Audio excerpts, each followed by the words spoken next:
Welcome back to our channel Mums Daily. ഇന്ന് ഞാൻ വന്നിരിക്കുന്നത് റവ കൊണ്ടുണ്ടാക്കുന്ന നിങ്ങളധികം ആരും ട്രൈ ചെയ്യാത്ത ഒരു ബ്രേക്ക്ഫാസ്റ്റ് റെസിപ്പി ആയിട്ടാണ്. ഇത് ബ്രേക്ക്ഫാസ്റ്റ് മാത്രമല്ല, നമുക്കിതൊരു ഏത് നേരത്തും കഴിക്കാൻ പറ്റുന്ന ഒരു അടിപൊളി ഹെൽത്തി ആയിട്ടുള്ള ഒരു ബ്രേക്ക്ഫാസ്റ്റ് ആണ്. നമ്മളിത് ആവിയിലാണ് വേവിച്ചുണ്ടാക്കുന്നത്. ഇപ്പം എന്നോട് ഒത്തിരി പേര് ചോദിക്കാറുണ്ട് ആവിയിൽ വേവിക്കുന്ന ഭക്ഷണമൊക്കെ ഒന്ന് കാണിക്കാവുന്ന. അപ്പോൾ അതുകൊണ്ടാണ് ഇന്നും ഞാൻ അത്തരത്തിലുള്ള ഒരു ഭക്ഷണമായിട്ട് വന്നിട്ടുള്ളത്. അപ്പോൾ നമുക്ക് നോക്കാം എങ്ങനെയാണെന്ന്. അപ്പോൾ അതിനായിട്ട് ഞാനിവിടെ ഒരു ബൗൾ എടുത്തിട്ടുണ്ട്. ഇതിനകത്തോട്ട് 1 കപ്പോളം ഉള്ള റവയാണ് ചേർക്കുന്നത്. ഞാനിവിടെ 250 ml മെഷർമെൻറ്റ് കപ്പാണ് എടുത്തിരിക്കുന്നത്. മെഷർമെൻറ്റ് കപ്പ് വേണമെന്നൊരു നിർബന്ധമില്ല. നിങ്ങളൊരു ഗ്ലാസ് അളവായിട്ട് വെച്ചാൽ മതി. ഏത് ഗ്ലാസ്സിലാണ് അളക്കുന്നത് അതിനകത്തായിരിക്കും ബാക്കിയുള്ള കാര്യങ്ങളും. അപ്പോൾ ഇതാ 1 കപ്പോളം ഉള്ള റവയ്ക്ക് ഞാൻ അതേ കപ്പിൽ തന്നെ 1 കപ്പോളം ഉള്ള തൈര് ചേർത്ത് കൊടുത്തിട്ടുണ്ട്. അതിനുശേഷം നമുക്കൊരു സ്പൂൺ വെച്ചിട്ട് ഇത് നന്നായിട്ട് മിക്സ് ചെയ്യാം. പിന്നെ നിങ്ങൾ എടുക്കുന്ന തൈര് പുളിയുള്ള തൈരാണെന്നുണ്ടെങ്കിൽ ഒരിക്കലും ഈ 1 കപ്പ് തന്നെ എടുത്തേക്കരുത്, 1/2 കപ്പായിട്ട് കുറയ്ക്കണം. ഞാനിപ്പോൾ ഇവിടെ എടുത്തിരിക്കുന്ന തൈരിന് തീരെ പുളിയില്ലാത്തൊരു തൈരാണ്, അതുകൊണ്ടാണ് എനിക്കത് 1 കപ്പായിട്ട് എടുക്കേണ്ടി വന്നത്. അപ്പോൾ നിങ്ങൾക്ക് പുളിയുള്ള തൈര് എടുക്കുമ്പോൾ 1/2 കപ്പ് എടുക്കുക, ബാക്കി വെള്ളം ആവശ്യത്തിനുള്ള വെള്ളവും ചേർത്തിട്ട് നമുക്ക് മിക്സ് ചെയ്യണം. അപ്പോൾ അതാ ഞാനിപ്പോൾ ഇവിടെ 1 കപ്പോളമുള്ള തൈര് ചേർത്തിട്ട് ഇത് നന്നായിട്ട് തന്നെ ഒന്ന് മിക്സ് ചെയ്തെടുക്കുന്നുണ്ട്. അപ്പോൾ തൈരൊക്കെ ചേർത്ത് മിക്സ് ചെയ്തിട്ടുണ്ട്. ഇനി ഇതിനകത്തോട്ട് ആവശ്യത്തിനുള്ള വെള്ളം, കാരണം വെള്ളം കൂടുതൽ ചേർക്കേണ്ടി വന്നു, കാരണം ആ ഒരു നമുക്ക് കറക്റ്റായിട്ടൊരു പരുവം വന്നിട്ടില്ല. നമ്മൾ ഇഡ്ഡലിക്കൊക്കെ മാവ് കോരി ഒഴിക്കുന്ന ഒരു പരുവുണ്ടല്ലോ, അതാണ് നമുക്ക് വേണ്ടിയത്. അപ്പോൾ അത് കിട്ടുന്നത് വരെ നമുക്ക് ആവശ്യത്തിനുള്ള വെള്ളം ഒഴിച്ചിട്ട് ഒന്ന് മിക്സ് ചെയ്തെടുക്കണം.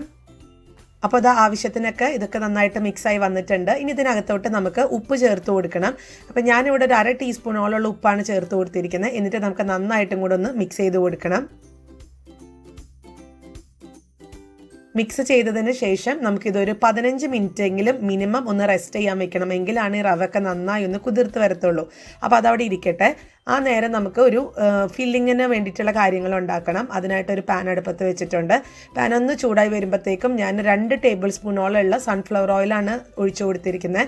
അപ്പോൾ ഓയിലൊന്ന് ചൂടായി വരുമ്പോഴത്തേക്കും 1/4 ടീസ്പൂണോളമുള്ള കടുക് ചേർത്ത് കൊടുത്തിട്ടുണ്ട്. അതുപോലെ 1/4 ടീസ്പൂണോളമുള്ള നല്ല ജീരകം, ചെറിയ ജീരകം ചേർക്കുന്നുണ്ട്. കാരണം ഇതിൽ നമ്മൾ ഉരുളൻകിഴങ്ങ് ചേർക്കുന്നത് കൊണ്ട് ജീരകം ചേർക്കുന്നത് നല്ലതായിരിക്കും. ഇപ്പം ഈ ഒരു ഗ്യാസിൻ്റെ ഒക്കെ പ്രശ്നം ഉണ്ടെന്നുണ്ടെങ്കിൽ ജീരകം കുറച്ചൊക്കെ നമ്മൾ അതിൽ നിന്നൊക്കെ കുറച്ചൊക്കെ എന്താ പറയുക ഒരു ശമനം ഉണ്ടാവും. അപ്പോൾ അതുകൊണ്ട് മാത്രം ജീരകം ചേർത്തതാണ്. ജീരകത്തിൻ്റെ ഫ്ലേവർ ഇഷ്ടമല്ല എന്നുണ്ടെങ്കിൽ അത് ഒഴിവാക്കാം. പിന്നെ ചേർക്കുന്നത് ഇഞ്ചിയാണ്. ഒരു ടീസ്പൂണോളമുള്ള 3/4 ടീസ്പൂൺ മുതൽ 1 ടീസ്പൂൺ വരെയുള്ള ഇഞ്ചി ചെറുതായിട്ട് അരിഞ്ഞതും അതുപോലെ 2 പച്ചമുളക് ചെറുതായിട്ട് അരിഞ്ഞതും ഞാൻ ചേർത്ത് കൊടുക്കുന്നുണ്ട്. ഇനിയിപ്പോൾ കറിവേപ്പിലയുടെ ഫ്ലേവറൊക്കെ ഇഷ്ടമുള്ള ആൾക്കാരാണെന്നുണ്ടെങ്കിൽ ഈ ഒരു സമയത്ത് കറിവേപ്പിലയും കൂടെ ചേർത്ത് കൊടുക്കാം കേട്ടോ. ഇനി നമുക്കിതൊന്ന് നന്നായിട്ടൊന്ന് ഇളക്കി കൊടുക്കണം. അടുത്തത് ഞാൻ ഇതിനകത്തോട്ട് 1 സവോളയാണ് ചേർക്കുന്നത്. ഒരു മീഡിയം സൈസ് ആയിട്ടുള്ള ഒരു സവോളയാണ്, അത് ചെറുതായിട്ട് അരിഞ്ഞതാണ് ചേർത്ത് കൊടുത്തിരിക്കുന്നത്. ഇനി നമുക്കിത് 1 മിനിറ്റോളം ഇതിൻ്റെ ഒരു പച്ചമണം മാറുന്നത് വരെ ഒന്ന് ഇളക്കി കൊടുക്കാം.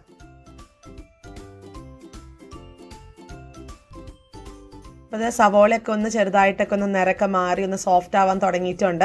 ഈ ഒരു സമയത്ത് ഇതിനകത്തോട്ട് ഒരു ചെറിയ തക്കാളിയാണ്, വളരെ ചെറിയ തക്കാളിയാണ് എടുത്തിരിക്കുന്നത്.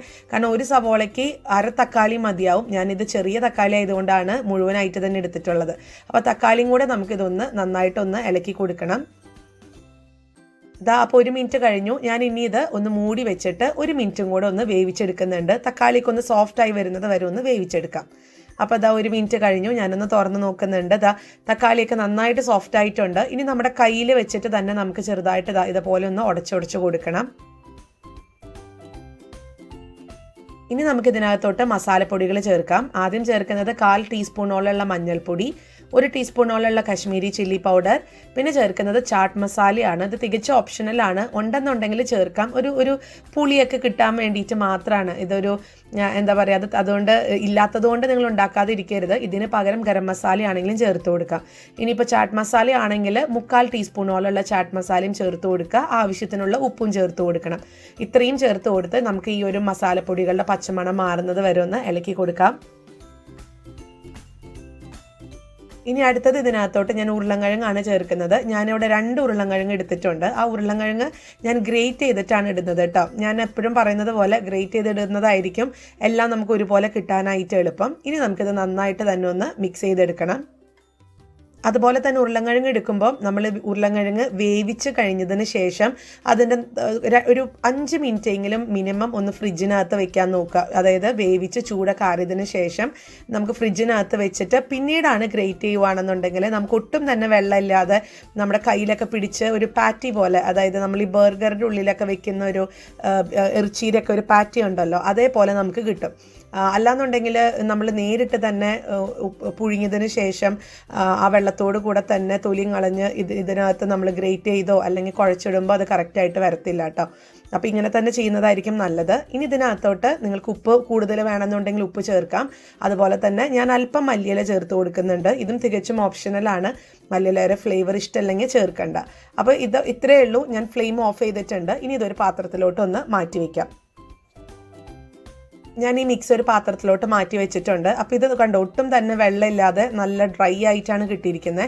അപ്പോൾ നമുക്ക് കയ്യിൽ നമ്മളൊന്ന് പിടിച്ചൊന്ന് ഉരുട്ടിയെടുക്കുമ്പോഴത്തേക്കും നമ്മുടെ കയ്യിലൊന്നും ഒട്ടിപ്പിടിക്കാതെ തന്നെ നല്ല ഇതുപോലെ കണ്ടോ നല്ല പെർഫെക്റ്റ് ആയിട്ട് നമുക്ക് കിട്ടണം. അപ്പോൾ അതിനാണ് ഞാൻ പറഞ്ഞത്, നമ്മൾ പുഴുങ്ങിയതിന് ശേഷം ഗ്രേറ്റ് ചെയ്യുന്നതിന് മുന്നേ ഒന്ന് ഫ്രിഡ്ജിൽ ഒരു 5 മിനിറ്റ് മുതൽ 10 മിനിറ്റ് വരെ വെച്ചെന്നാൽ നല്ലതായിരിക്കും. അപ്പോൾ ഇതിവിടെ ഇരിക്കട്ടെ. ഇനി നമുക്ക് നമ്മുടെ റവ എന്തായെന്നുള്ളത് നോക്കാം. ഞാനിവിടെ ഒരു 15 മിനിറ്റ് മാറ്റി വെച്ചിട്ടുള്ള റവയാണ്. ഇപ്പം തന്നെ അതിനകത്ത് വെള്ളം എല്ലാം വറ്റി നമ്മുടെ ഈ ഒരു റവയൊക്കെ നന്നായിട്ട് തന്നെ സോഫ്റ്റ് ആയിട്ടുണ്ടാവും, ഈ വെള്ളവും തൈരും ഒക്കെ അത് കുടിച്ചിട്ട്. അപ്പോൾ ഇനി നമുക്ക് ആവശ്യത്തിനുള്ള വെള്ളം ഒഴിച്ചിട്ട് ഈ ഒരു ഇഡ്ഡലിക്ക് മാവിനൊക്കെ കോരി ഒഴിക്കുന്ന ആ ഒരു പരുവത്തിന് ഒന്ന് കൊണ്ടുവരണം. അപ്പോൾ അതുകൊണ്ട് വെള്ളത്തിന് കറക്റ്റ് കണക്കില്ല, നമ്മൾ ആവശ്യത്തിനനുസരിച്ച് വെള്ളം ഒഴിച്ചു കൊടുക്കാമെന്നുള്ളതേ ഉള്ളൂ. അപ്പോൾ ഞാൻ ആ ഒരു കൺസിസ്റ്റൻസിയിലോട്ട് കൊണ്ടുവരാം. അപ്പോൾ ഇതാണ് കേട്ടോ അതിൻ്റെ ഒരു പരുവം എന്ന് പറയുന്നത്. ഇനി ഇതിനകത്തോട്ട് ഞാൻ 1/2 ടീസ്പൂണോളം ബേക്കിംഗ് പൗഡർ ചേർത്ത് കൊടുക്കുന്നുണ്ട്. അതുപോലെ തന്നെ ആവശ്യത്തിനുള്ള ഉപ്പും കൂടെ നിങ്ങളൊന്ന് നോക്കിയിട്ട് ചേർത്ത് കൊടുക്കുക. ഞാൻ നോക്കി കഴിഞ്ഞപ്പോൾ ഉപ്പെല്ലാം കറക്റ്റായിരുന്നു. പിന്നെ ബേക്കിംഗ് പൗഡർ ആണെന്നുണ്ടെങ്കിലാണ് ഞാൻ ഈ പറഞ്ഞ 1/2 ടീസ്പൂൺ ചേർക്കുക. ബേക്കിംഗ് സോഡയാണെങ്കിൽ 1/4 ടീസ്പൂൺ ചേർക്കുക. ഈനോ സോൾട്ട് ആണെന്നുണ്ടെങ്കിൽ അതൊരു പാക്കറ്റിലാണ് കിട്ടുക, ആ പാക്കറ്റ് ചേർക്കുക. പാക്കറ്റിലുള്ളത് ചേർത്താൽ മതിയാവും. അപ്പോൾ ഇനി നിങ്ങൾക്ക് ഇതിനകത്ത് കാണാൻ ഇങ്ങനെ ചെറുതായിട്ട് ഇങ്ങനെ അതിനകത്തുള്ള ആ ഒരു റിയാക്ഷൻ കാണാൻ പറ്റും, ഇങ്ങനെ പതഞ്ഞ് വരുന്നത് കാണാൻ പറ്റും. അപ്പോൾ ഞാൻ ആ ഒരു സമയത്ത് സ്പൂൺ കൊണ്ട് ഇതുപോലെ ഒന്ന് അത്യാവശ്യം ഒന്ന് അടിച്ചു കൊടുക്കുക. അന്നേരം നമുക്ക് തന്നെ കാണാൻ പറ്റും ഈ ഒരു റവയുടെ മിക്സ് നന്നായിട്ട് പതഞ്ഞിങ്ങനെ വരുന്നത് കാണാൻ പറ്റും ഇപ്പം തന്നെ. അപ്പോൾ ഇനി നമുക്ക് ഇതൊന്ന് ആവി കയറ്റി എടുക്കണം. അതിന് മുന്നേ ഇത് കറക്റ്റായിട്ടുള്ള പാത്രങ്ങളിലൊന്ന് നിറയ്ക്കണം. അപ്പോൾ ആ മാവ് പാത്രങ്ങൾ നിറയ്ക്കുന്നതിന് മുന്നേ ഞാൻ വെള്ളം ഒന്ന് ചൂടാക്കാൻ വെക്കുന്നുണ്ട്, ആവി കയറ്റാനുള്ള വെള്ളം. അതിനായിട്ടൊരു പാത്രം വെച്ചിട്ടുണ്ട്. അതിനകത്ത് ഇതുപോലത്തെ ഒരു സ്റ്റാൻഡും വെച്ചിട്ടുണ്ട് കേട്ടോ. ഈ സ്റ്റാൻഡ് ഇല്ലാന്നുണ്ടെങ്കിൽ അതിന് പകരം ഒരു പാത്രം, സ്റ്റീൽ പാത്രം ഒന്ന് കമത്തി വെച്ചാലും മതി. എന്നിട്ട് ഇതിനകത്ത് നമ്മൾ വെള്ളം ഒഴിച്ചു കൊടുക്കുകയാണ്. നിങ്ങൾക്കിത് ഇഡ്ഡലി തട്ടിലും ഇഡ്ഡലി സ്റ്റീമറിനകത്തും ഉണ്ടാക്കിയെടുക്കാൻ പറ്റും. അപ്പോൾ ഞാനത് കുറച്ചും കൂടെ കാണാനൊക്കെ ഒരു എളുപ്പത്തിനൊക്കെ വേണ്ടി ഈ ഒരു പാത്രം എടുത്തതേ ഉള്ളൂ. അപ്പോൾ ഇങ്ങനെ ചെയ്യുന്നവർ, നമ്മൾ സ്റ്റാൻഡ് വെച്ച് ചെയ്യുന്നവർ ഇതുപോലത്തെ ഒരു പാത്രം സ്റ്റാൻഡിന് മേലെ വെക്കാൻ ശ്രദ്ധിക്കണം. നമ്മൾ വെച്ചിരിക്കുന്ന ആ വയർ റാക്കിൻ്റെ മേലെയാണ് പാത്രങ്ങൾ വെക്കുന്നത് എന്നുണ്ടെങ്കിൽ വെള്ളം തിളച്ചിട്ട് ആ വെള്ളം ഇതിനകത്തോട്ട് പോകാൻ സാധ്യതയുണ്ട്, നമ്മൾ മാവ് ഒഴിച്ചിരിക്കുന്ന ആ ഒരു പാത്രത്തിലോട്ട്. അപ്പോൾ അതുകൊണ്ട് ബേസ് ആയിട്ടൊരു പ്ലേറ്റ് വെക്കുക, അതിന് മേലെയാണ് നമ്മൾ ഈ ഒരു ബാറ്റർ നിറച്ചിട്ടുള്ള പാത്രം വെക്കുന്നത്. അപ്പോൾ അതവിടെ വെള്ളം തിളപ്പിക്കാൻ വെച്ചിട്ടുണ്ട്. ഇനി നമുക്ക് ഞാൻ ഈ ഇത്തരത്തിലുള്ള 3 കുട്ടി പാത്രങ്ങളാണ് എടുക്കുന്നത്. ഇതിനകത്ത് അല്പം എണ്ണ തടവി കൊടുത്തിട്ടുണ്ട്. ഇനി നമുക്കിതൊരു 1/4 ഭാഗത്തോളം നമ്മുടെ ഈ റവയുടെ മിക്സ് ഒന്ന് നിറച്ചു കൊടുക്കണം. ഞാനിപ്പോൾ ഇവിടെ 3 കുഞ്ഞു പാത്രങ്ങൾ നിറച്ചിട്ടുണ്ട്, ഒന്ന് തട്ടി കൊടുത്തിട്ടുണ്ട്, എന്തെങ്കിലും എയർ ബബിൾസ് ഒക്കെ ഉണ്ടെങ്കിൽ പോകാൻ വേണ്ടിയിട്ട്. അപ്പം നമ്മുടെ വെള്ളം ഇവിടെ തിളച്ച് വന്നിട്ടുണ്ട്. ഇനി നമുക്ക് ഈ ഒരു പാത്രങ്ങൾ, നമ്മൾ നിറച്ച് വെച്ചിരിക്കുന്ന പാത്രങ്ങൾ വെച്ച് കൊടുത്ത് ഈ ഒരു ഏകദേശം ഒരു 5 മിനിറ്റ് മുതൽ 8 മിനിറ്റ് വരെ, 5 മിനിറ്റൊക്കെ ആകുമ്പോഴത്തേക്കും ഇത് പതുക്കെ ഉറയ്ക്കാൻ തുടങ്ങും. 8 മിനിറ്റിൽ അത് കറക്റ്റായിട്ട് കിട്ടും. അപ്പോൾ ഞാൻ ഹൈ ഫ്ലെയിമിലാണ് 8 മിനിറ്റ് ഇട്ടിട്ടുണ്ടായിരുന്നത്. പിന്നെ ഇത് ഓരോരുത്തരുടെ ഫ്ലെയിമിനനുസരിച്ചിട്ടൊക്കെ മാറ്റം വരും കേട്ടോ. അപ്പോൾ നമുക്ക് എന്തായാലും ഒരു 8 മിനിറ്റ് കഴിയുമ്പോൾ നോക്കാം. അപ്പോൾ ഇവിടെ ഒരു 8 മിനിറ്റ് കഴിഞ്ഞിട്ടുണ്ട്. നമ്മുടെ ഇതൊരു കണ്ടോ, ഈ മാവൊക്കെ നന്നായിട്ട് ഉറച്ച് വന്നിട്ടുണ്ട്. അപ്പോൾ ഈ വെള്ളം നമ്മൾ ആ ഒരു പ്ലേറ്റ് വെച്ചില്ലായിരുന്നെങ്കിൽ ആ തിളയ്ക്കുന്ന വെള്ളം ചിലപ്പോൾ ഈ പാത്രത്തിൽ വീഴും. അതുകൊണ്ടാണ് ഞാനൊരു പാത്രം വെക്കാൻ പറഞ്ഞത്. അപ്പോൾ ഞാനിതൊന്ന് ഒരു ടൂത്ത് പിക്കർ വെച്ചിട്ടൊന്ന് കുത്തിയെടുക്കുന്നുണ്ട്. നന്നായിട്ട് തന്നെ ക്ലീനായി വന്നിട്ടുണ്ട്. അപ്പോൾ ഉള്ളൊക്കെ വെന്തിട്ടുള്ളതാണ്. നമുക്കിതൊരു കൗണ്ടർ ടോപ്പിൽ മാറ്റി വെച്ച് ചൂടാറിയതിന് ശേഷം നമുക്കിതൊന്ന് മാറ്റിയെടുക്കാം.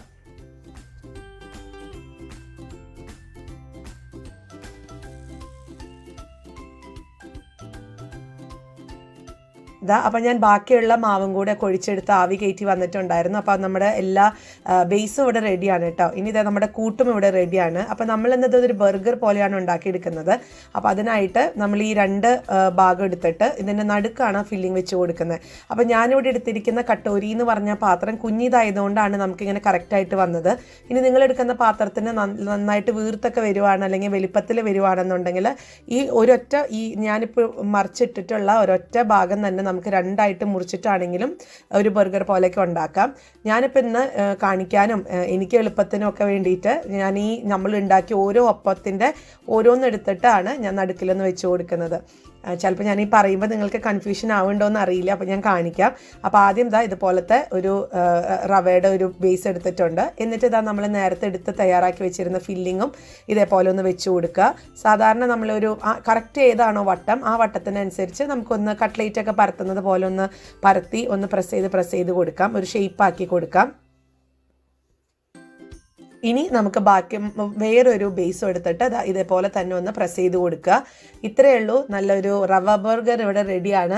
കുഞ്ഞുങ്ങൾക്കൊക്കെ നമുക്ക് ബർഗറാന്നൊക്കെ പറഞ്ഞ് കൊടുക്കാവുന്നതാണ്. ഇപ്പോഴും ഈ ഉപ്പുമാവൊക്കെ കഴിച്ച് മടുത്ത് ഇരിക്കുന്നവരാണെന്നുണ്ടെങ്കിൽ ഇതുപോലെയൊക്കെ ഒന്ന് ട്രൈ ചെയ്തെന്ന ഒത്തിരി നല്ലതായിരിക്കും. നമുക്കൊരു എപ്പോഴും ഒരു വെറൈറ്റികളാണല്ലോ നമുക്ക് എല്ലാവർക്കും ഇഷ്ടം കഴിക്കാനൊക്കെ.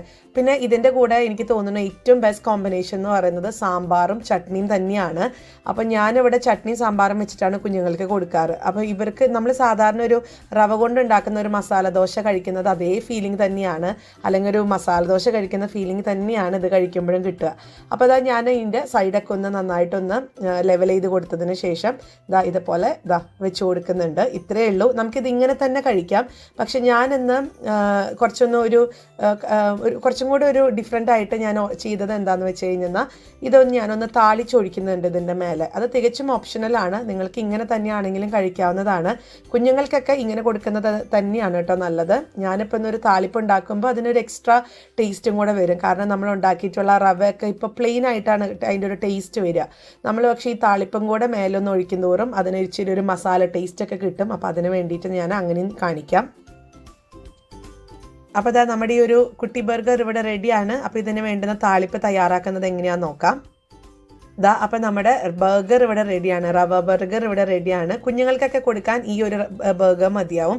പിന്നെ നമ്മൾ വലിയവർക്കൊക്കെ കഴിക്കാൻ ഇച്ചിരി ഒരു മസാല ടേസ്റ്റ് കിട്ടാൻ വേണ്ടിയിട്ടുള്ള താളിപ്പ് തയ്യാറാക്കാം. അപ്പോൾ അതിനായിട്ടൊരു പാൻ അടുപ്പത്ത് വെച്ചിട്ടുണ്ട്. പാൻ ഒന്ന് ചൂടായി വരുമ്പോഴത്തേക്കും ഇതിനകത്തോട്ട് ഞാൻ കടുകാണ് ചേർത്ത് കൊടുത്തിരിക്കുന്നത്. അപ്പോൾ കടുക് ഞാൻ ഇവിടെ ഒരു 1/4 ടീസ്പൂണോളമുള്ള കടുകാണ് എടുക്കുന്നത്. കാരണം നമ്മൾ മുന്നേ തന്നെ കടുക് എടുത്തിട്ടുണ്ട്. അപ്പോൾ അതുകൊണ്ട് ഒത്തിരി കടുകിൻ്റെ ഒരു ഇത് കിട്ടിയാൽ തന്നെ അതിൻ്റെ ഒരു ടേസ്റ്റ് കൊള്ളത്തില്ല. അപ്പോൾ അതുകൊണ്ട് 1/4 ടീസ്പൂൺ എടുക്കുക. അതുപോലെ നിങ്ങൾക്ക് ഉഴുന്ന് പരിപ്പ് ഇഷ്ടമാണെന്നുണ്ടെങ്കിൽ ഉഴുന്നും പരിപ്പ് ചേർത്ത് കൊടുക്കാം. കറിവേപ്പില ചേർത്ത് കൊടുക്കാം. മല്ലിയില ചേർത്ത് കൊടുക്കാം. ഇതൊക്കെ നമ്മുടെ ഇഷ്ടത്തിന് ചേർക്കാം. നിങ്ങൾക്ക് ഉണക്കമുളക് ഇഷ്ടമാണെന്നുണ്ടെങ്കിൽ അതിൻ്റെ ഒരു ഫ്ലേവർ കിട്ടാൻ വേണ്ടി 2 ഉണക്കമുളകും ചേർത്ത് കൊടുക്കാം. ഞാനിപ്പോൾ ഇന്ന് ഇവിടെ ഈ ഒരു കടുക് മാത്രമേ ചേർക്കുന്നുള്ളൂ. അതുപോലെ തന്നെ ഒരു 2 നുള്ളോളം ഉള്ള മഞ്ഞൾപ്പൊടി ചേർത്ത് കൊടുക്കുന്നുണ്ട്. അതുപോലെ നിങ്ങൾക്ക് കാശ്മീരി ചില്ലി പൗഡർ വേണമെന്നുണ്ടെങ്കിൽ 2 നുള്ളി ചേർത്ത് കൊടുക്കാം, ഒരു കളറിനൊക്കെ വേണ്ടിയിട്ട്. ഞാനിപ്പോൾ ഇത് 2 ചേർക്കുന്നുള്ളൂ. ഇനി നന്നായിട്ടൊന്ന് ഇളക്കി കൊടുക്കാം. അതിനുശേഷം നമ്മൾ നേരത്തെ എടുത്ത് വെച്ചിരിക്കുന്ന ആ ഒരു റവയുടെ ബർഗർ നമ്മൾ ഇതിനകത്തോട്ട് വെച്ച് കൊടുക്കുകയാണ് ചെയ്യുന്നത്. അപ്പോൾ ഞാൻ വെച്ച് കൊടുത്തത് ഇതിനകത്ത് വെച്ചിട്ടുണ്ട്. ഇനി നമുക്ക് ഇതിനകത്ത് ഒരു സ്പൂൺ വെച്ചിട്ട് പതുക്കെ ഇങ്ങനെ ചെയ്യണം എന്നൊന്നുമില്ല, ഞാൻ എക്സ്ട്രാ ഒന്ന് ചെയ്തു എന്ന് മാത്രം. അല്പം എണ്ണ ഒന്ന് കോരി ഒഴിച്ച് ഇതുപോലെ എല്ലായിടത്തും ഒന്ന് ആക്കി കൊടുക്കുന്നുണ്ട്. അതിനുശേഷം നമുക്കിതൊന്ന് തിരിച്ചിട്ട് കൊടുക്കണം. ഇത്രയേ ഉള്ളൂ. നമ്മുടെ റവ ബർഗർ ഇവിടെ റെഡിയാണ്. നല്ലൊരു താളിപ്പൊക്കെ ആയിട്ട് നല്ല ഭംഗിയാണ് ഇത് കാണാനും, അതിലേറെ രുചിയുണ്ട് ഇത് കഴിക്കാനായിട്ട്. ഇതിൻ്റെ കോമ്പിനേഷൻ ഞാൻ പറഞ്ഞ പോലെ ചട്നിയുമാണ്, സാമ്പാറും ഒക്കെ ഇതിന് നല്ല കോമ്പിനേഷനാണ്. ഇനി അതുമല്ല നമ്മുടെ വീട്ടിൽ മിച്ചം വന്നിട്ടുള്ള ഏതെങ്കിലും ഇറച്ചിക്കറി ഉണ്ടെന്നുണ്ടെങ്കിൽ അതും നല്ലൊരു അടിപൊളി കോമ്പിനേഷനാണ് കേട്ടോ. ഞാനിപ്പോൾ ബാക്കിയുള്ള കുറച്ച് താളിപ്പ് ആ പാത്രത്തിലുണ്ടായിരുന്നതും കോരിയൊന്ന് ഒഴിച്ചിട്ടുണ്ട്. ഒപ്പം അല്പം മല്ലിയില ഒന്ന് മേലൊന്ന് വെച്ചിട്ടുണ്ട്. അതൊക്കെ ചുമ്മാ ഡെക്കറേഷൻ വെച്ചൊന്ന് മാത്രം, അതൊക്കെ തികച്ചും ഓപ്ഷണലാണ്. അപ്പോൾ ഇത്രയേ ഉള്ളൂ. നമ്മുടെ വീട്ടിലൊക്കെ പെട്ടെന്ന് ഒരു ഗസ്റ്റൊക്കെ വരുവാണെന്നുണ്ടെങ്കിൽ നമുക്ക് പെട്ടെന്ന് തന്നെ ഉണ്ടാക്കി കൊടുക്കാൻ പറ്റുന്ന ഒരു അടിപൊളി റെസിപ്പിയാണ്. ഇതിന് ഒരു നേരമൊന്നുമില്ല, ഏത് നേരത്തും കഴിക്കാം ഈ ഒരു റവ ബർഗർ. എല്ലാവരും ട്രൈ ചെയ്ത് നോക്കുക. എന്നിട്ട് ഇഷ്ടപ്പെടുവാണെന്നുണ്ടെങ്കിൽ ലൈക്ക് ചെയ്യാനും ഷെയർ ചെയ്യാനും കമൻറ്റ് ചെയ്യാനും ഒന്നും മറക്കരുത്. അതോടൊപ്പം തന്നെ നമ്മുടെ ഈ ചാനൽ നിങ്ങൾ ആദ്യമായിട്ടാണ് കാണുന്നതെങ്കിൽ സബ്സ്ക്രൈബ് ചെയ്യാനും മറക്കരുത് കേട്ടോ. അപ്പോൾ അടുത്തൊരു വീഡിയോ ആയിട്ട് നമുക്ക് ഉടനെ കാണാം. അൻറ്റിൽ ദെൻ ബൈ.